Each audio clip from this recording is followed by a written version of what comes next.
Welcome to today's Explainer. We are jumping right into the deep end of the emerging Web3 economy today. This is a massive, lightning-fast transformation in digital finance, and we're going to break down the actual mechanics, the underlying tools, and the architectural realities of this wild new frontier. Let's get right into it.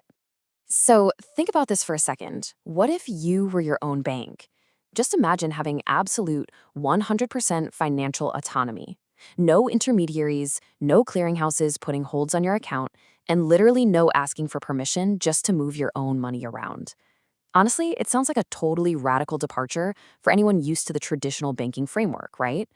But this is the exact reality that Web3 trading is executing on a daily basis.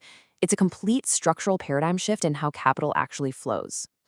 Here's our roadmap for the expedition today. First, we'll map out the Web3 finance revolution. Then we'll look at wallets and decentralized exchanges, earning in the ecosystem, navigating the risks, and finally, wrap up with the future of finance. We're going step by step through this permissionless terrain. Okay, let's dive into this. Section 1, the Web3 finance revolution.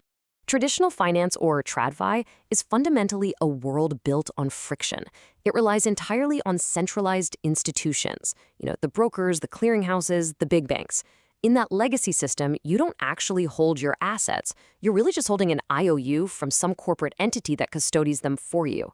Web3 completely flips this architecture on its head. Through self-custody and peer-to-peer control, the actual power and the holding of the assets shift directly into your hands. It totally removes that institutional bottleneck and replaces it with decentralized consensus. And because those middlemen are cut out, the resulting system is entirely permissionless. In the traditional framework, your access to global financial markets is dictated pretty heavily by where you live and your local banking infrastructure. Web3, though, it effectively erases those borders. Literally, anyone with an internet connection can tap into these global liquidity markets instantly. There are no geographic restrictions, no gatekeepers. It is an entirely open financial landscape for everyone. Moving right along to Section 2, wallets and decentralized exchanges. The bedrock of all this autonomy is the self-custody wallet. By holding your own cryptographic keys, you bypass those centralized ledgers entirely.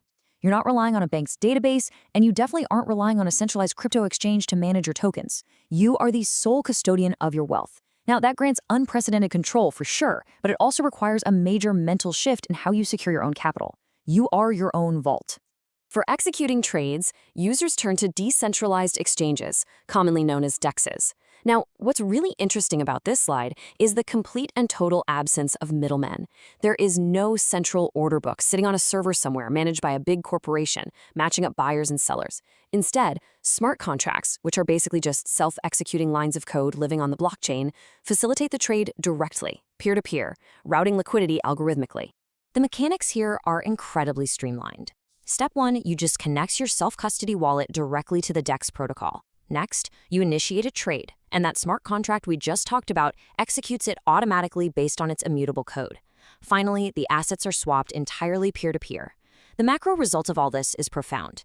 This creates way faster market access, it significantly lowers costs by stripping out the middleman's premium, and it ensures fully transparent transactions that are permanently verifiable on-chain. All right, on to Section 3, earning in the ecosystem. The decentralized finance ecosystem is powered by a pretty robust stack of interconnected tools. We've got those foundational self-custody wallets, of course, but they interact dynamically with DAOs for decentralized community governance tokens that actually quantify your voting rights, staking platforms to secure network consensus, and liquidity pools that literally power those DEXs. All of these specific components interact programmatically to create a vibrant, self-sustaining economy. And because this architecture is so highly programmable, traders can actively cultivate and grow their holdings in ways that traditional finance almost never allows at the retail level. Users generate passive income through strategies like staking and yield farming, which is essentially providing your capital to protocols in exchange for yields.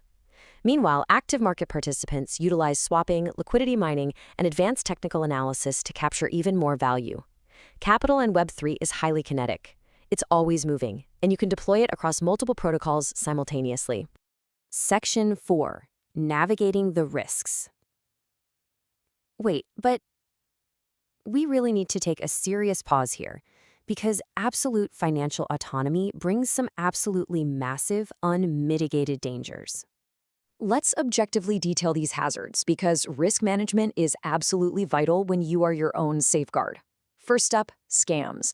Because the architecture is completely open, bad actors have the exact same access as legitimate developers. Second, smart contract vulnerabilities. Look, if there's a flaw in the code governing a DEX or protocol, exploiters can and will drain the locked liquidity. Third, extreme market volatility. This definitely remains a hallmark of these emerging assets. And finally, impermanent loss. In a system without safety nets, you really have to know what you're doing. So the crucial point is understanding this deeply mechanical risk known as impermanent loss. This one is uniquely hazardous to Web3 liquidity providers. Here's how it works. If the price of the tokens you deposit into a liquidity pool diverges significantly from the time you deposited them, the automated market maker rebalances your ratio. The result? The value you withdraw might be demonstrably lower than if you had simply held those assets statically in your wallet. It's a tricky concept, and it really requires a highly sophisticated understanding of market dynamics before you go deploying your capital. Let's move to and see how this builds into our final topic, Section 5, the future of finance. Our source material sums this up perfectly. The future of trading is becoming more transparent, decentralized, and user-driven as Web3 reshapes how people invest, trade, and interact with digital assets. And this brilliantly illustrates our core takeaway for today. The massive shift from centralized order books to automated smart contracts and from custodial banks to self-custody wallets isn't just a tech upgrade. It is fundamentally reshaping financial reality into a protocol-driven, entirely user-controlled ecosystem. Which brings us to one final big question to consider. Are you ready to take the reins in this user-driven economy? The borders have been erased, and the technological infrastructure is shifting power directly back to you, the individual. But as we've analyzed today, that level of power demands a massive amount of technical knowledge and strategic responsibility. Thanks for joining me on this deep dive into Web3 trading. Keep exploring, and I'll catch you in the next explainer.